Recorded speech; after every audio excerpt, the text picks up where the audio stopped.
7 unsur yang menjadikan diri kita semuanya menjadi orang-orang yang senantiasa bahagia, terutama kebahagiaan di dunia sampai bahagia di akhirat.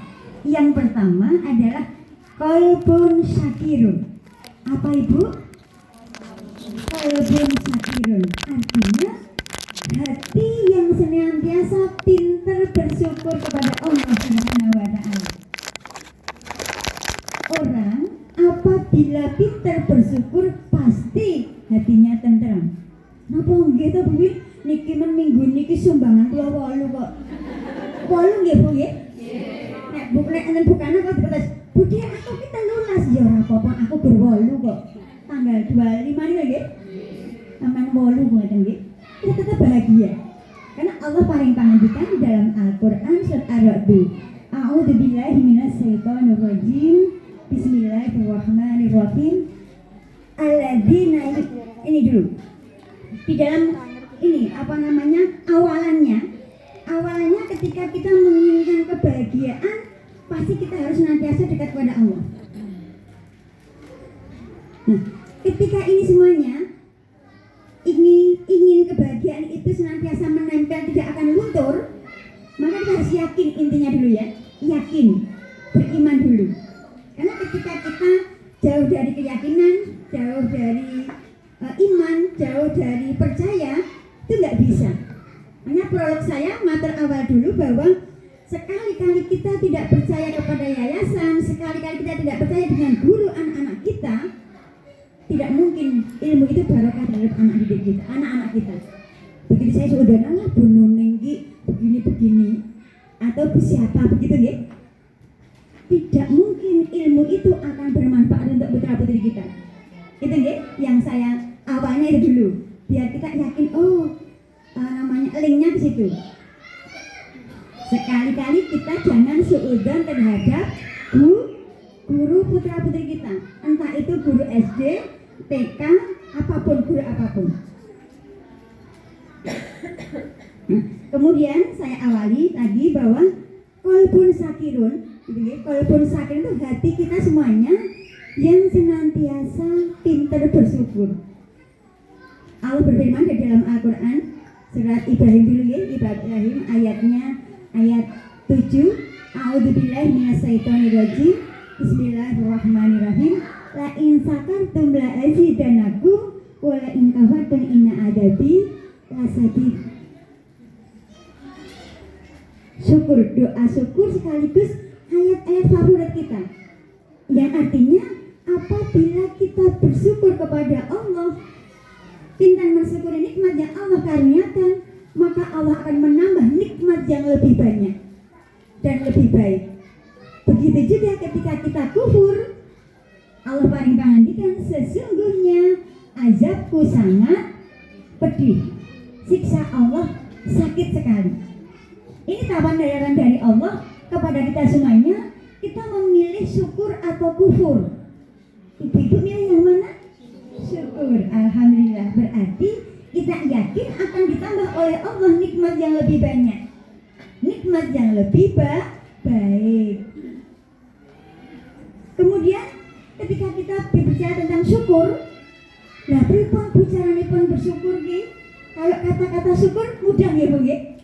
Syukur itu mudah diucapkan. Mbok dadi wong iki sing pinter syukur.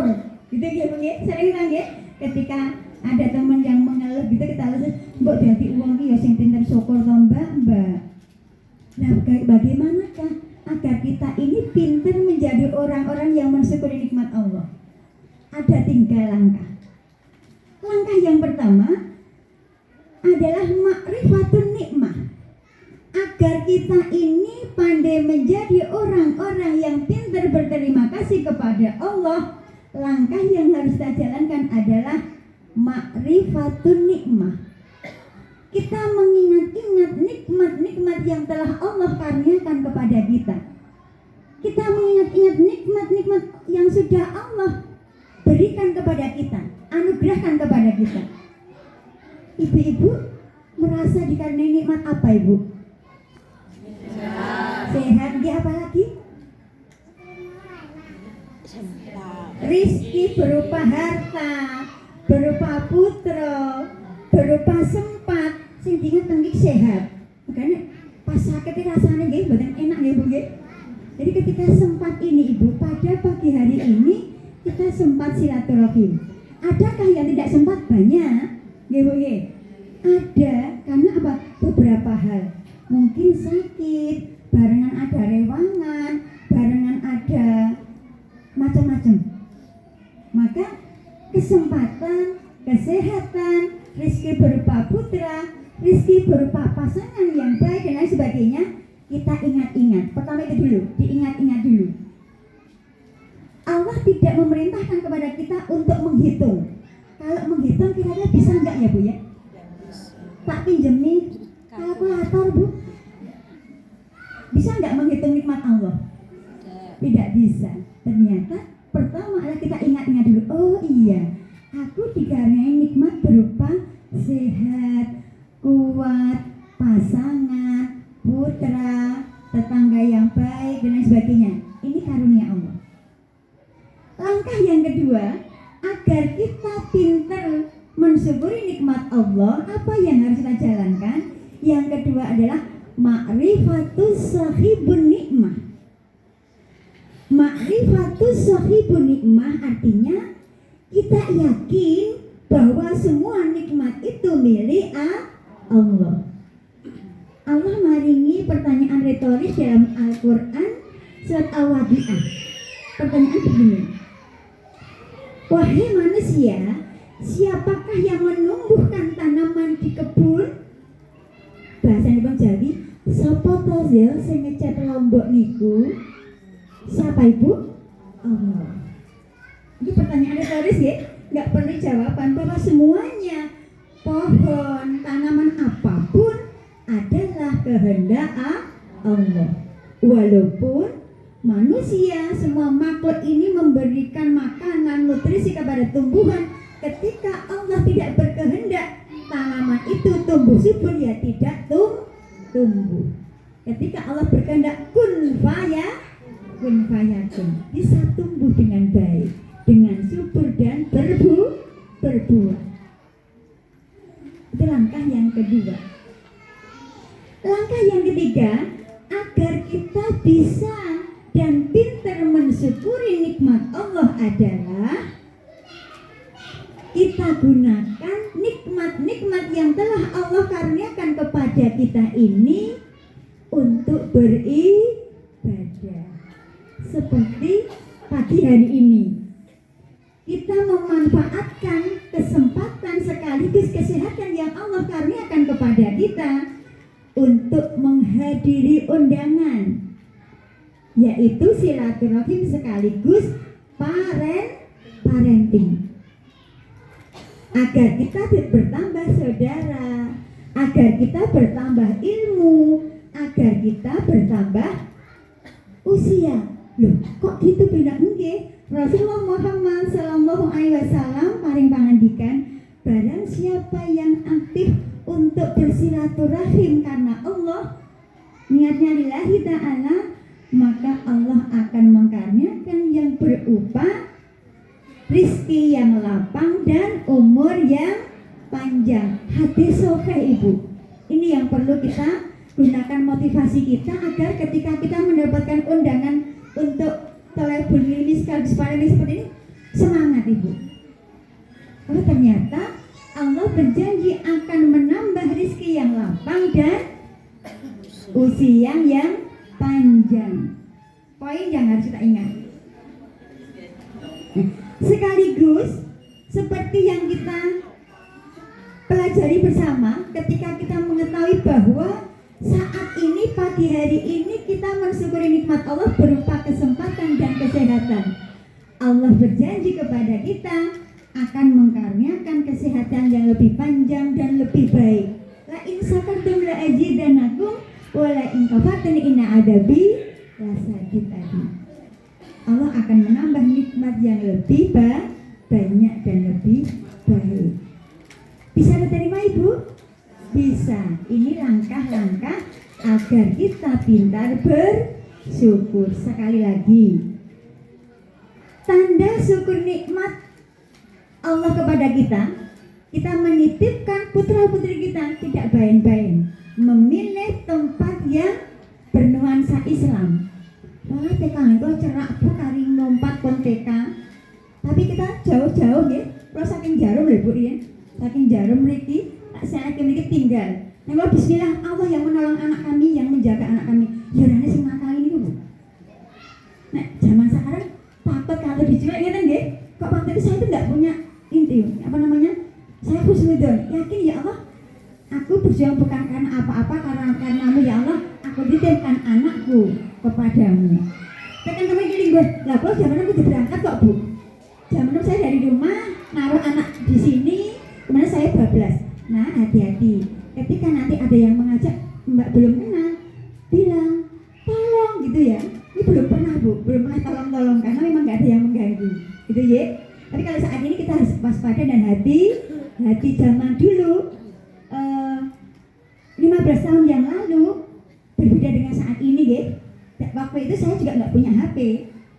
Saya nggak punya HP, jadi untuk komunikasi sama bu guru, anak saya ada nggak sempat, nggak punya, nggak bisa, gitu ya. Nah, oleh karena itu Ibu, kita semuanya mensyukuri nikmat Allah yang kedua tadi berupa kita menitipkan putra-putri kita di tempat yang berkualitas, kualitas secara akhirat, kualitas secara dunia, yaitu memilih tempat yang baik untuk tumbuh kembang anak putri putra kita semuanya. Dan perlu kita renungkan, jangan sampai kita cuma elu-elu loh ya. Oh, anak Mbak Kas pada tak melu-melu, jangan loh ya, ampun loh ya. Jangan sekali-kali kita cuma anak grup-grup, tetapi kita punya visi misi, punya tujuan bahwa ketika kita menitipkan putra putri kita ke sini, kita berharap masa depan anak-anak kita menjadi anak-anak yang berkualitas secara akhirat, secara duniawi. Bisa diterima Ibu? Bisa ya. Yang selanjutnya tadi syukur nikmat kalaupun sakirun, tandanya berarti kita semuanya sudah punya satu ciri khas ya. Kita termasuk orang-orang yang pintar bersyukur, terbukti pada pagi hari ini. Ciri yang kedua, indikator yang kedua, orang yang bahagia di dunia wal akhirah adalah walaupun syakirun, yang kedua adalah al-azwaju sholihah. Artinya pasangan yang baik. Kalau kakung pasangan yang sholih, kalau putri pasangan yang sholihah. Cirinya apa? Ibu ingin perso cirinya enggak Bu? Ciri pasangan yang membahagiakan, ciri pasangan yang baik itu seperti apa? Ada 5 Ibu. Yang pertama cirinya adalah orang yang suka berilmu sekaligus beramal soleh. Jadi ketika kita ini ada ilmu ya kok diparani, ada ilmu kok didengarkan, dan kita aplikasikan dalam kehidupan sehari-hari, itulah ciri orang yang membahagiakan pasangan. Berilmu dan beramal soleh. Ciri pasangan yang membahagiakan, ciri pasangan yang baik yang kedua adalah lumrah. Apa Bu? Lumrah, suka memberi antara bapak dan ibu.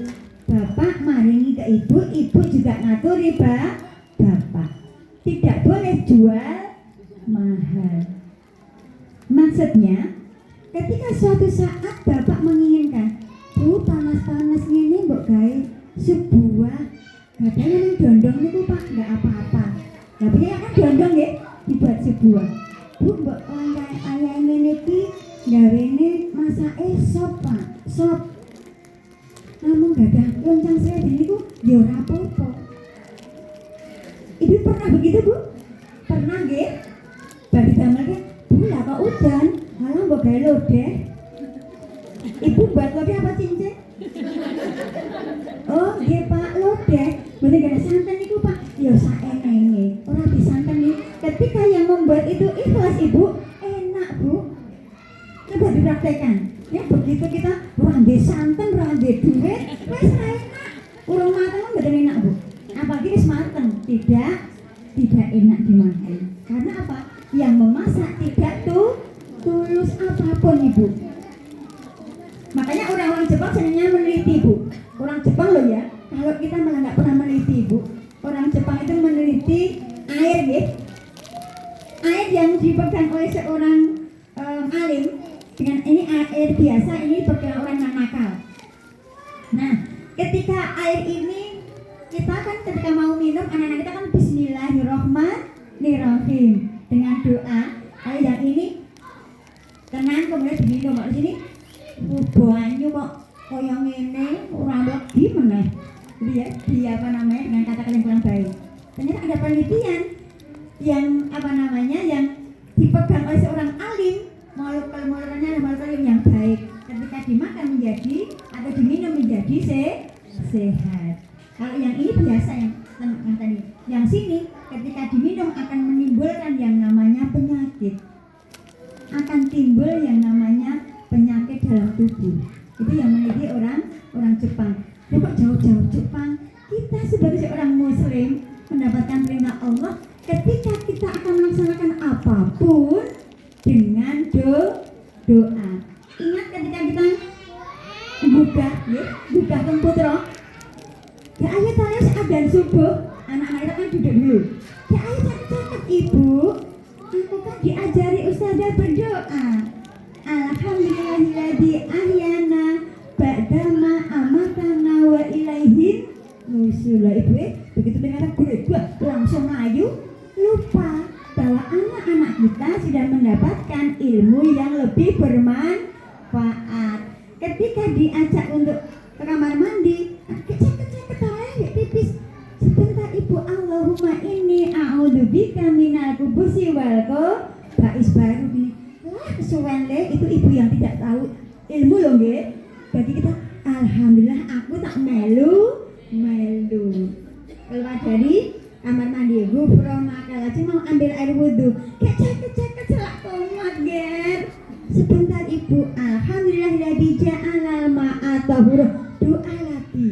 Makanya ketika kita membangunkan anak-anak kita jangan nunggu adzan subuh. Nah kapan bu? Sebelum adzan subuh. Sekarang ini 4:30 baru adzan ibu. Berarti jam 4 persiapan kita membangun anak-anak kita.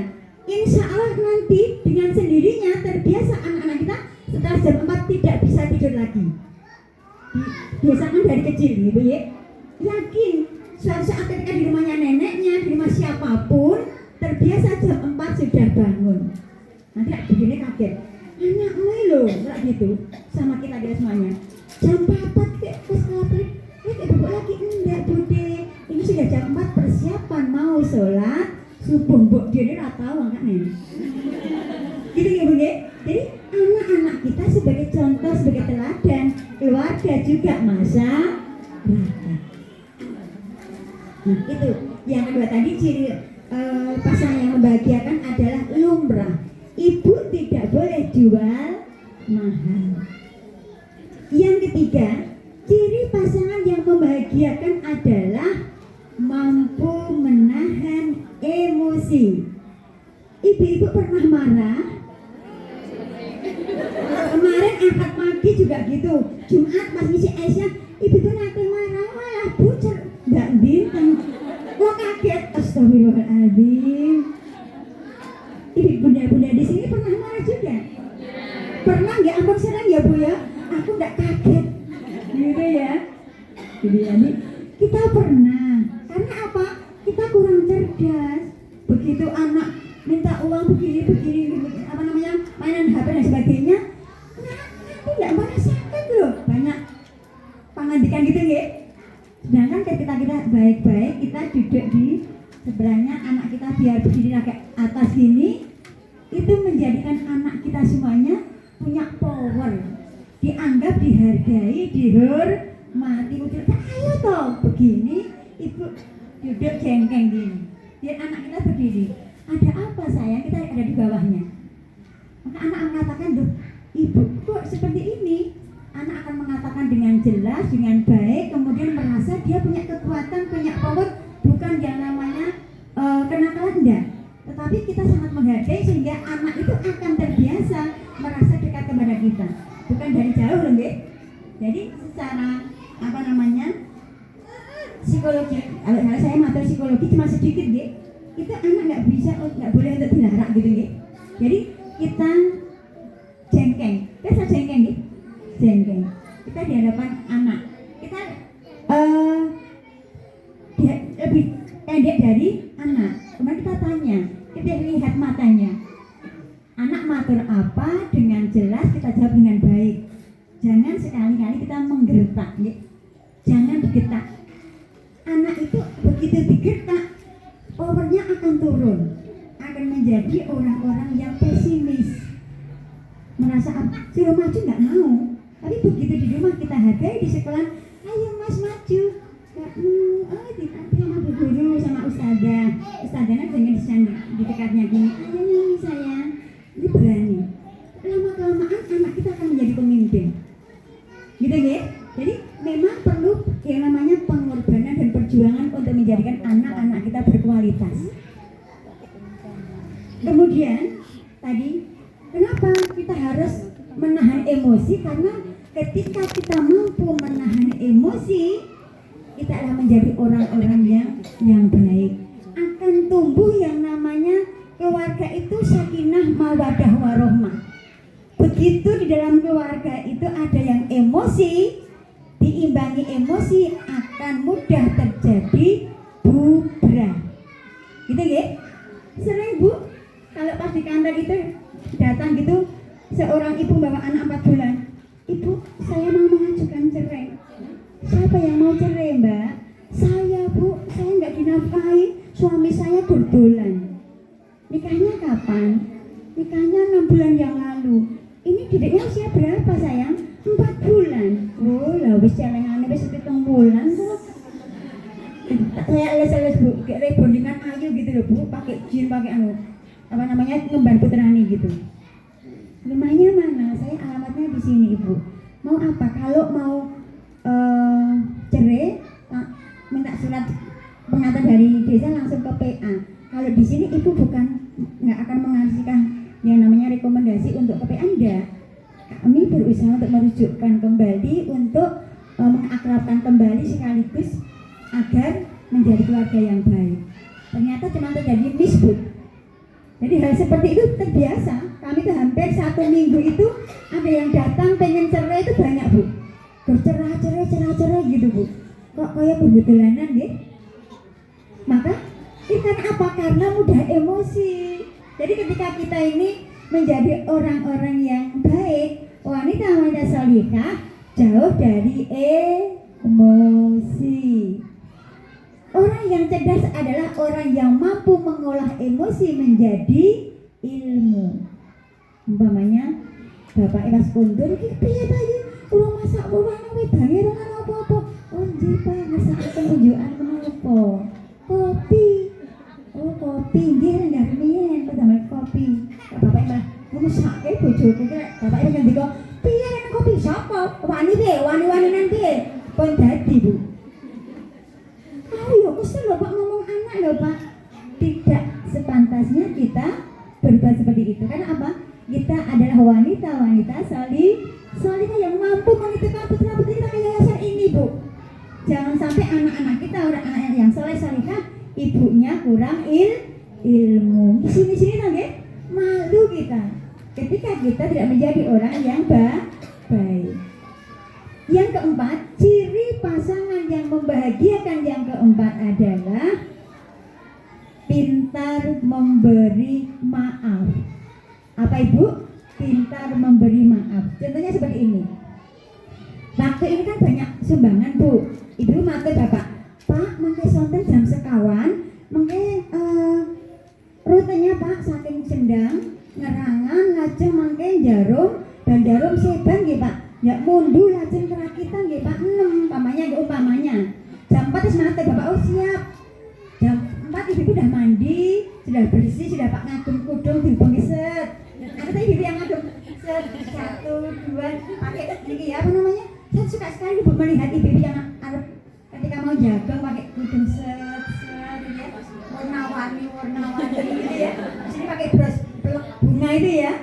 Terus cantik di teras rumah nunggu bapak. Bapak ini malah lali Bu. Jagongan yang balik desa sama teman-temannya. Teleponnya di rumah. Bapak kender 5:30 jangan senyum apa merengut. Sebabnya masih uwer-uwer tadi ya. Jangan senyum apa merengut. Saya senyum ngacung.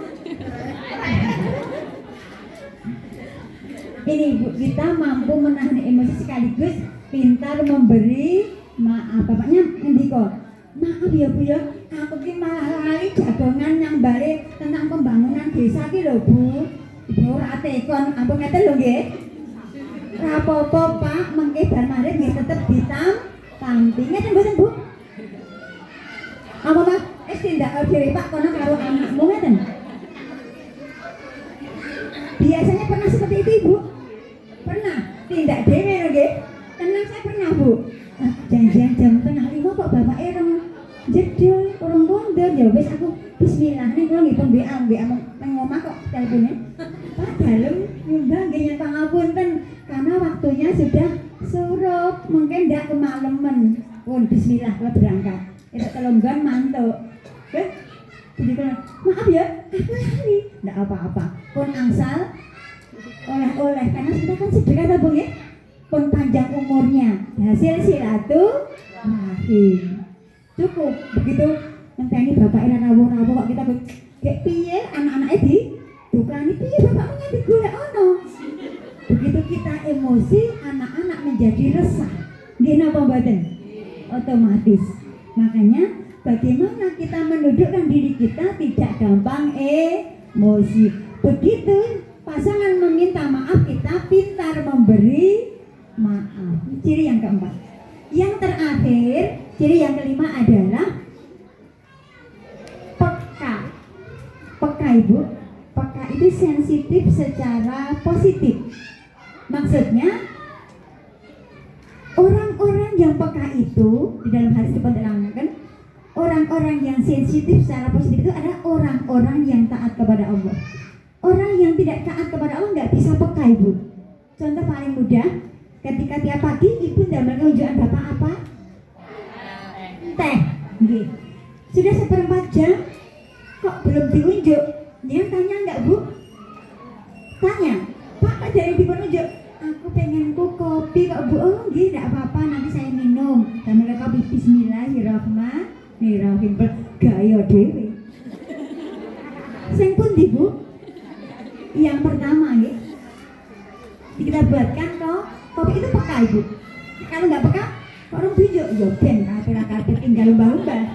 Itu nggak peka Ibu. Bagaimana akan tumbuh yang namanya keluarga sakinah mawaddah warahmah ketika kita dewe-dewe. Tidak ada yang namanya kepekaan dalam dirinya. Ingat-ingat Ibu nggih.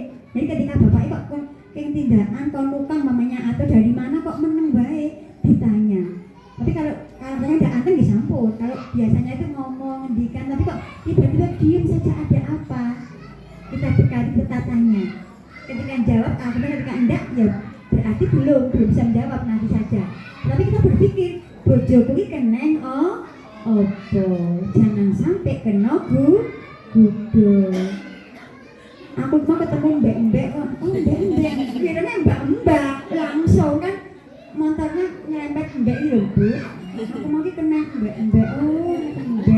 Miranya mbak langsung, apa Pak? Menang mbak, oh gitu. Aku nek mbak Pak.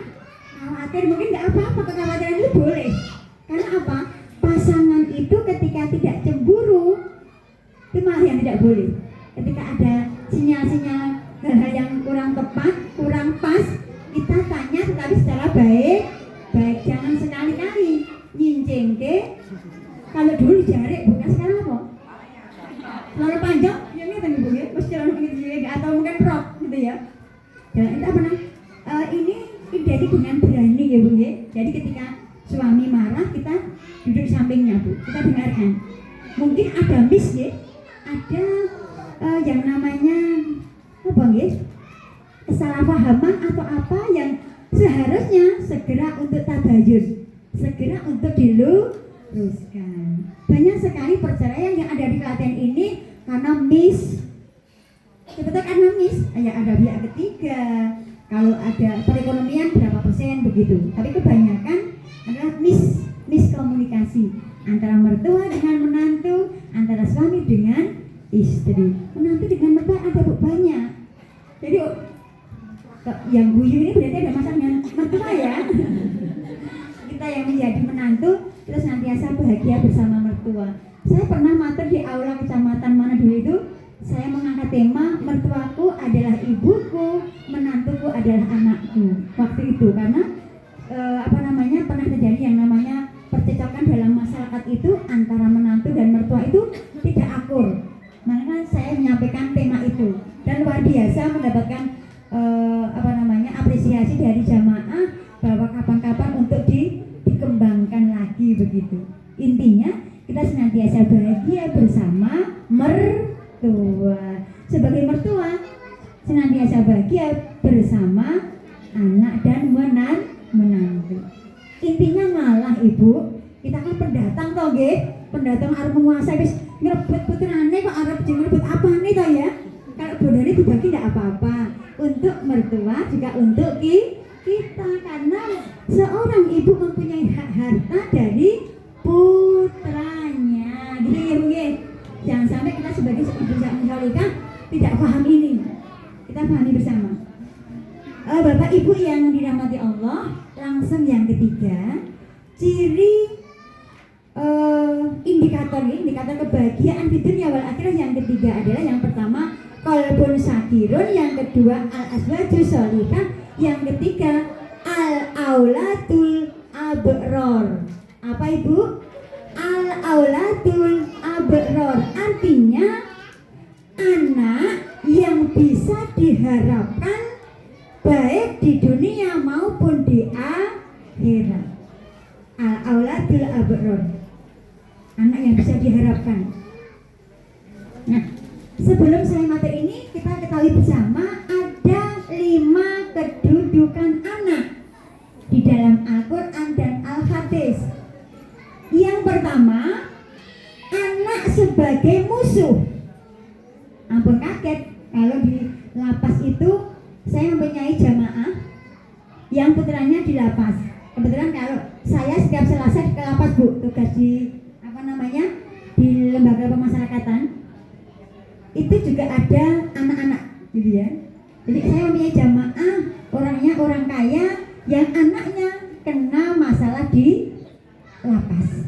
Masalah tentang hukum akhirnya di lapas beberapa tahun yang lalu. Masalahnya apa? Yaitu ketika ibunya orang yang sibuk, bapaknya juga sibuk, lalai terhadap putranya. Akhirnya putranya kena arus lingkungan yang bertuju waktu itu begal Bu, begal motor dan motornya motor elek Bu. Orang diperayu dalam setengah juta enggak payu, tapi bertuju itu kena masalah begal. Enggak kekurangan sebetulnya, cuman karena kena arus lingkungan yang kurang baik.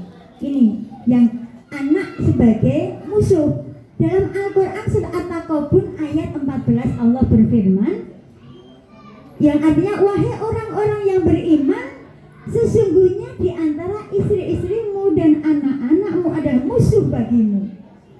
Oleh karena itu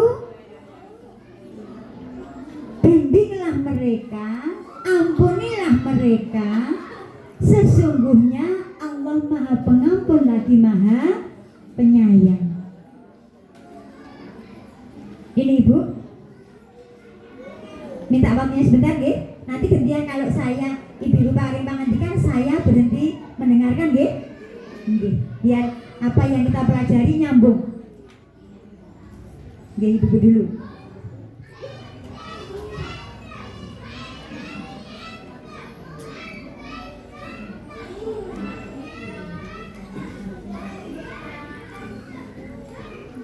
Sudah Ibu? Siap? Siap nggih semenyakan nggih? Nanti oleh-olehnya enggak nyambung Ibu. Tadi Bunda matur apa? Apa ya mau? Tentang syukur-syukur ngono kok. Gitu kan enggak nyambung ya, karena yang nomor 3 kita pas kurang memperhatikan begitu. Yang ketiga tadi adalah kita semuanya bersama-sama untuk apa Ibu? Untuk mempunyai keturunan yang baik. Nah, kita ketahui bersama bahwa kedudukan anak ada 5. Yang pertama, anak sebagai musuh. Anak sebagai musuh loh Ibu. Kita kan kaget. Masa tak nggih Al-Qur'an Allah yang ngendika. Sesungguhnya di antara istri-istrimu dan anak-anakmu ada yang menjadi musuh bagimu. Ada loh Bu, dalam keluarga itu manggil ibunya lo gendrun gitu kok. Begitu karena apa? Tidak bisa mendidik anak menjadi anak yang saleh. Jadi ketika ibunya datang wis cinceng wis itu lo gendrun gitu kok begitu. Itu anak sebagai musuh. Karena tidak mampu mendidik dengan baik. Maka perintah Allah, didiklah dengan baik, bimbinglah dengan baik, dan ampunilah mereka. Kamu bagi apa enggak boleh, gitu ya. Itu At-Takabur ayat 14. Yang kedua, kedudukan anak sebagai cobaan atau ujian. At-Takabur ayat 15. Sesungguhnya anakmu dan istrimu itu merupakan ujian bagimu. Oleh karena itu bersabarlah terhadap mereka. Sabar Ibu, Allah memerintahkan kita semuanya untuk bersabar terhadap keluarga, terutama kepada anak. Nek mboten sabar wis dadi napa ngoten nggih? Kita harus sabar terhadap anak-anak kita. Itu kedudukan yang kedua, At-Takabur ayat 15. Yang ketiga, kedudukan anak sebagai amanah. Al-Qur'an surat At-Tahrim ayatnya ayat 6. Ya ayyuhalladzina amanu qu anfusakum wa ahlikum naron.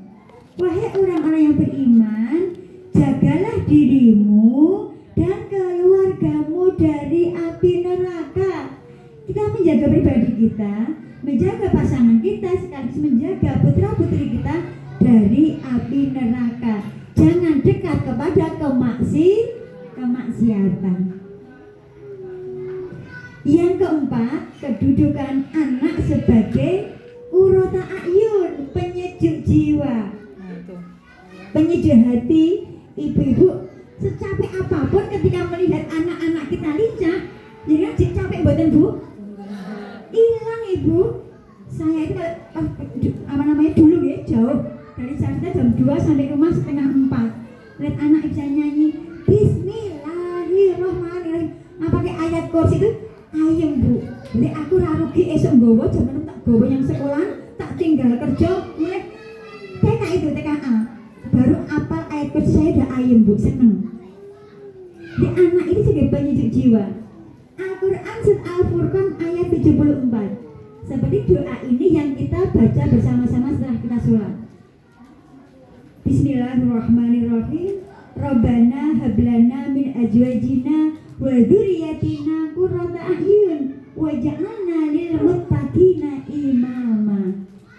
Ibu-ibu doa menikah setelah sholat. Ya Allah, karuniakanlah kepada kami, pasangan kami, anak keturunan kami, orang-orang yang salih, orang-orang yang bertakwa, dan jadikanlah kami ya Allah dan keturunan kami menjadi pemimpin orang-orang yang bertakwa. Dibaca Ibu nggih, sareng-sareng monggo. Bismillahirrahmanirrahim monggo. Rabbana hablana min azwajina qurrata a'yun waj'alna lil muttaqina imama. Pun apa? Rabbana hablana monggo. Min azwajina qurrata a'yun waj'alna lil muttaqina imama.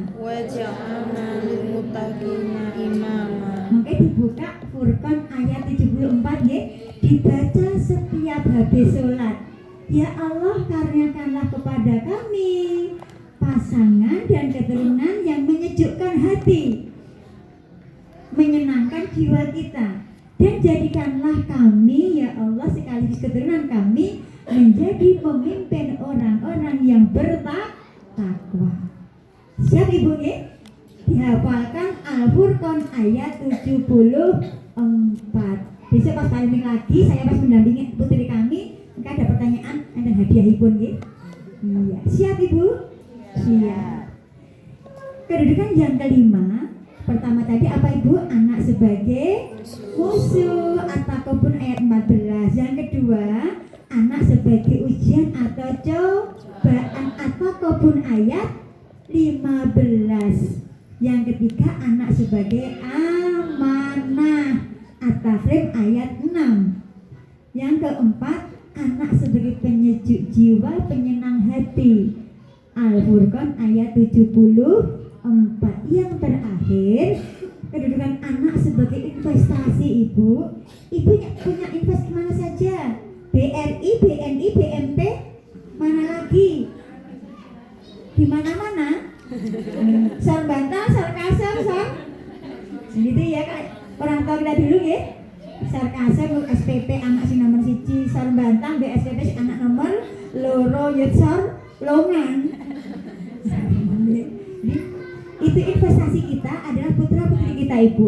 Investasi di dunia wal akhirah. Kita ingat ketika Rasulullah Muhammad SAW bersabda, apabila manusia itu meninggal sudah putus semuanya kecuali 3 perkara. Yang pertama adalah amal jariah, yang kedua ilmu yang bermanfaat, yang terakhir doa dari putra-putri kita yang salih dan salihah. Dengan doanya, Allahumma gfirli wali walidayya warhamhumma kama rabbayani shaghira. Ya Allah, karuniakanlah kepada kami kebahagiaan, bahagiakanlah orang tua kami ya Allah, dan ampunilah orang tua kami. Jadi doa itu diperuntukkan untuk orang tua yang masih hidup dan sudah meninggal. Bagi orang tua yang masih hidup akan dibahagiakan Allah di alam dunia. Bagi orang tua kita yang sudah meninggal akan dibahagiakan di alam kubur, dikarenakan yang namanya lampu yang lebih padam, tempat yang lebih luas. Dengan doa Allahumma gfirli wali walidayya warhamhumma kama rabbayani shaghira. Bagi kita Bunda, ketika putra-putri kita habis sholat, jangan boleh untuk berinjak sebelum menadahkan doa dulu. Doa keselamatan bagi pribadinya, Rabbana atina fid dunya hasanah wa fil akhirati hasanah wa qina adzabannar. Kemudian doa kepada orang tua. Sebelum selesai itu kita menemani anak kita. Jangan sampai pergi sebelum berdoa. Ibu juga gitu? Enggak, ini kayak tolek ampun aku balik, ibunya selak jagung. Jadi kita semuanya untuk tenang bersama anak, jangan sampai kita tergesa-gesa. Tergesa-gesa itu temannya siapa? Paham semuanya nggih? Kalau energi boleh, kita sekatan boleh, cuma tidak terburu-buru. Istilah Arab bagus sekali. Apa namanya? Kehati-hatian itu akan mengakibatkan yang namanya kebahagiaan, keselamatan. Keterburuan akan menyebabkan yang namanya penyesalan, Bu. Jadi ketika kita terburu-buru, Bu, itu gampang sekali untuk menyesal akhirnya. Tapi ketika kita hati-hati, maka akan selamat. Nah, ini kedudukan anak kita 5 ini, Bu. Maka tidak akan panjang lebarkan. Intinya 5 ini. Kedudukan anak kita sebagai musuh, sebagai ujian, sebagai amanah, sebagai penyejuk jiwa, sekaligus sebagai investasi di dunia wal akhirah. Nah, yang lainnya bisa nanti kita bahas yang selanjutnya, nomor 4, 5, 6, dan 7. Ini ada tambahan ini ya, saya sampaikan ini tentang Ya. Ibu-ibu sering melihat video ketika anak-anak lebih senang bersama gadgetnya. Anak-anak merasa dinomor duakan karena mamahnya, bundanya dekat dengan gadgetnya. Pernah? Itu gambar dari India, juga dari beberapa negara, gitu. Ternyata sama, Bunda. Permasalahan kita semuanya sama. Begitu ada kalau saya mengatakan,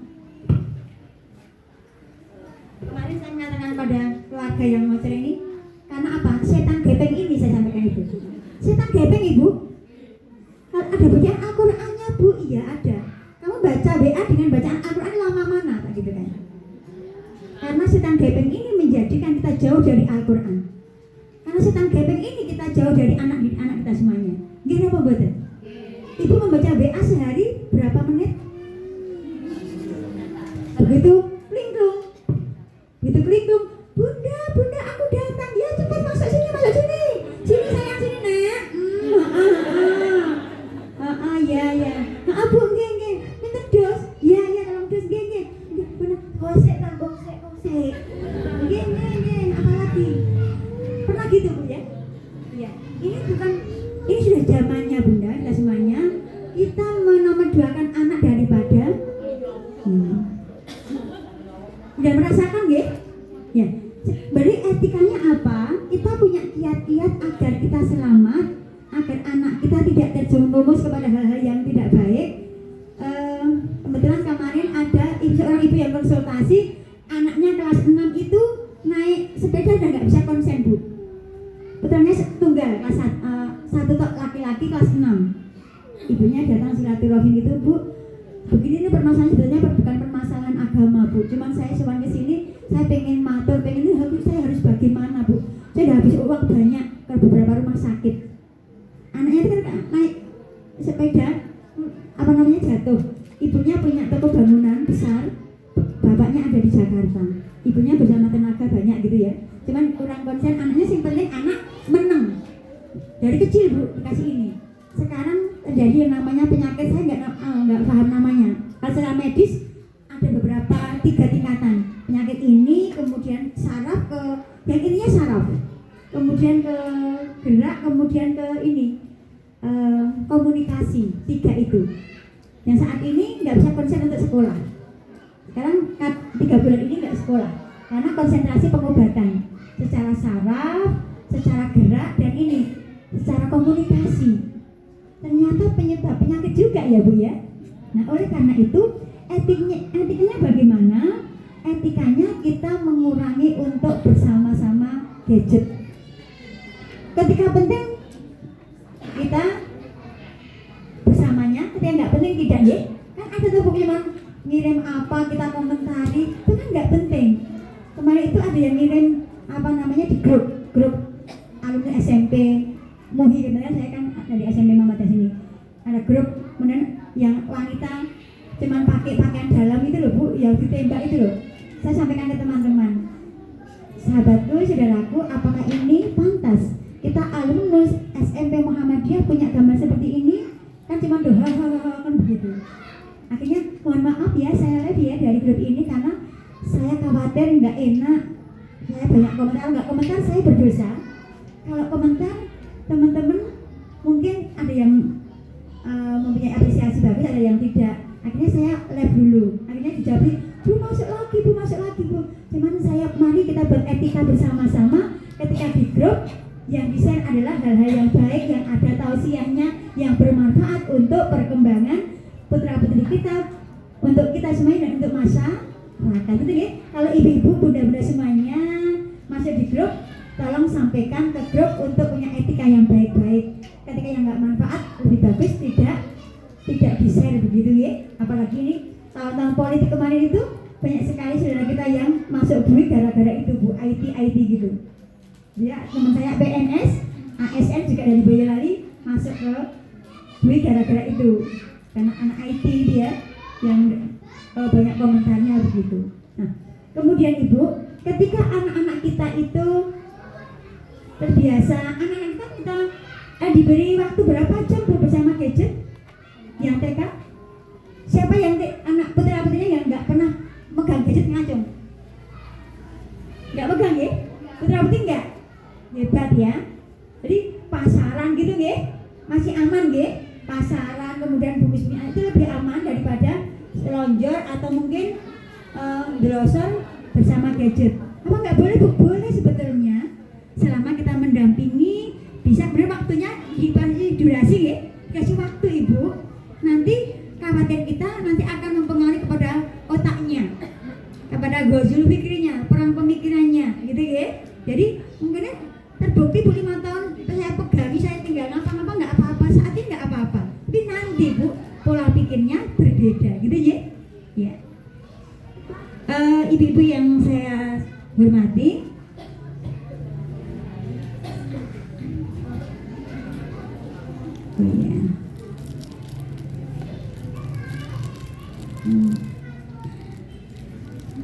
ibu-ibu masih ada putra-putrinya minum pakai dot?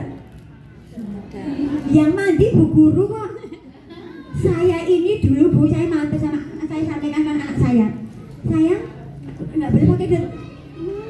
Nggak apa-apa.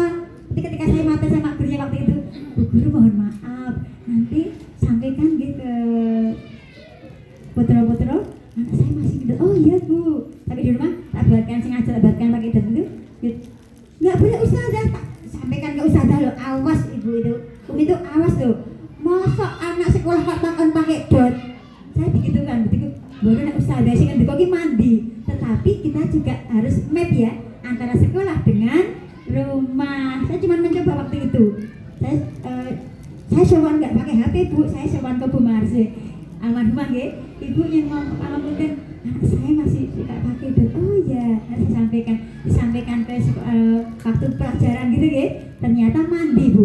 Tapi di rumah kita juga berhati-hati, jangan malah tadi ketika memang dotnya sudah anak-anak sudah nggak pakai dot, dotnya kita simpan bu, disimpan, cuci bersih, disterilkan, dibungkus lagi, dipakai adiknya besok gitu ya. Kalau masih ada adik lagi gitu ya, disimpan dalam kondisi bersih, bisa dipakai gitu ya. Nah kemudian masih anak-anak masih megang ASI ibunya ada? Nggak ada ya? Ketika ada, sampaikan bahwa anak saya mempunyai teman SMP loh bu. Kalau tidak hidup dengan ibunya nggak bisa. Ketika di tempatnya neneknya nggak bisa karena penggolei. Nggak itu, yang dekatnya mbaknya langsung disambung gitu nggih. Karena nggak bisa tidur ketika tidak memegang ASI bundanya. Karena itu dibiasakan bahwa ini adalah tidak baik. Jadi nggak baik aja. Diterangkan dengan baik-baik. Ustazah juga menyampaikan kan memang di rumah ada motivasi, sekolah motivasi, dan yang paling maju memang saya akui ketika anak-anak itu disampaikan oleh bu guru, pak guru, ustadz, ustazah, didukung oleh keluarga. Sampai sini Bapak Ibu, materi yang bisa kita pelajari pada pagi hari ini. Mudeng apa mubeng? B apa D? B. Alhamdulillah D ya, mudeng D, nggak mubeng ya. Kalau mubeng bisa diulangi lagi ya. Gitu. Begini saja yang bisa saya sampaikan pada pagi hari ini. Mudah-mudahan ada manfaatnya ya. Ada salahnya dari saya, mohon dimaafkan. Wabillahi taufik wal hidayah. Wassalamualaikum warahmatullahi wabarakatuh. Waalaikumsalam warahmatullahi wabarakatuh. Terima kasih.